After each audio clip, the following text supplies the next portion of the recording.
Hello, welcome to Tantrum House. I'm Katie. And I'm Ryan, and today we're going to talk about House of Borgia in our Terrible 2 Minute Review.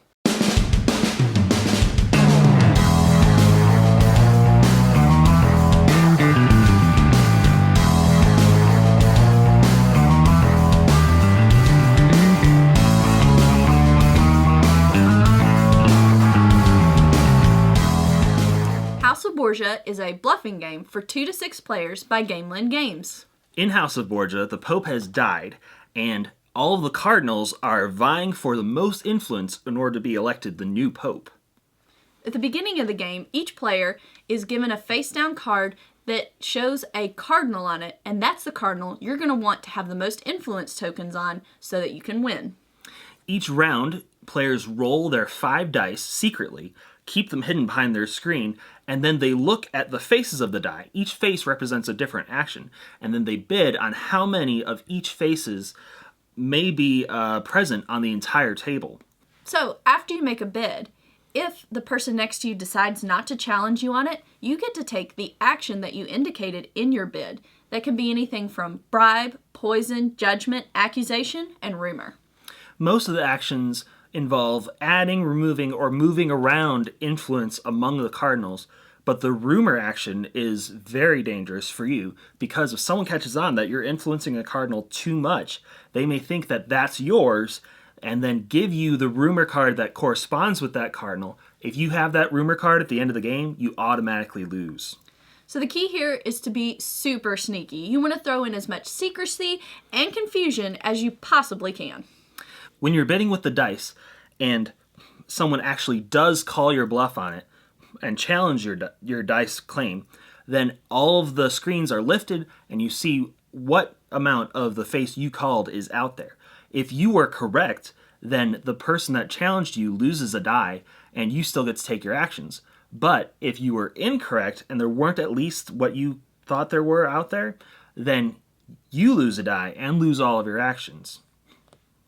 So, if the person, let's say I made a bid of 5 of some kind of action, and nobody challenges me on it, play would go to the next player, like Ryan would then have to up that number to something like 6 or 7 of an action. So the play gets harder as you lose dice, because you don't have as much information as everybody else. The round just keeps continuing until somebody is challenged on the die, and then either one person or another loses one of their dice. And then the round ends, and depending on the position of the cardinals in that list, they get influence, with the person at the top of the list getting the most influence. So you want your cardinal to be climbing that ladder, so to speak. This game ends when one person has lost all of their dice. Then you count it up to see who has the most influence on what cardinal. So let's rate this. Mechanic.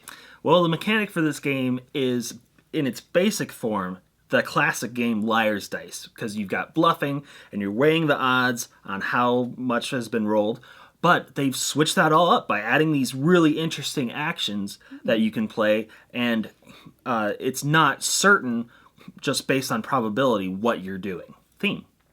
So the theme is kind of what you would expect for power-hungry people trying to claim the top spot.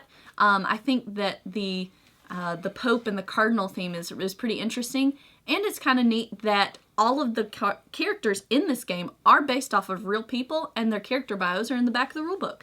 Replayability. So this game is very replayable because every time you play, you're going to have different people that are going to have different styles of bluffing, and you're going to have to judge, how often does this guy bluff? What is his risk threshold? Also, your strategy is going to have to change because your actions are limited to whatever you've rolled or whatever you're willing to bluff on. Enjoyability. So this game's pretty enjoyable. There's a lot of fun mechanics, like trying to figure out how you're going to bluff and get the actions you want, trying to read what the other players are doing, trying to guess who their cardinal is, even though they're throwing influence around on everybody. So there's just a lot of fun things about this game. Tantrum House gives House of Borgia 2 thumbs up.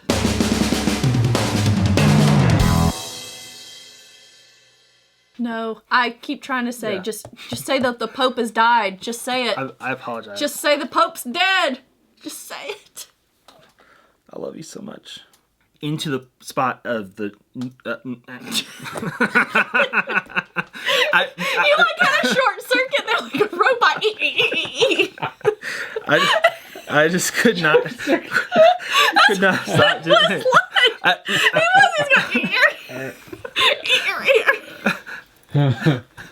Oh man. Let's try this again. I'm crying. I'm laughing so hard.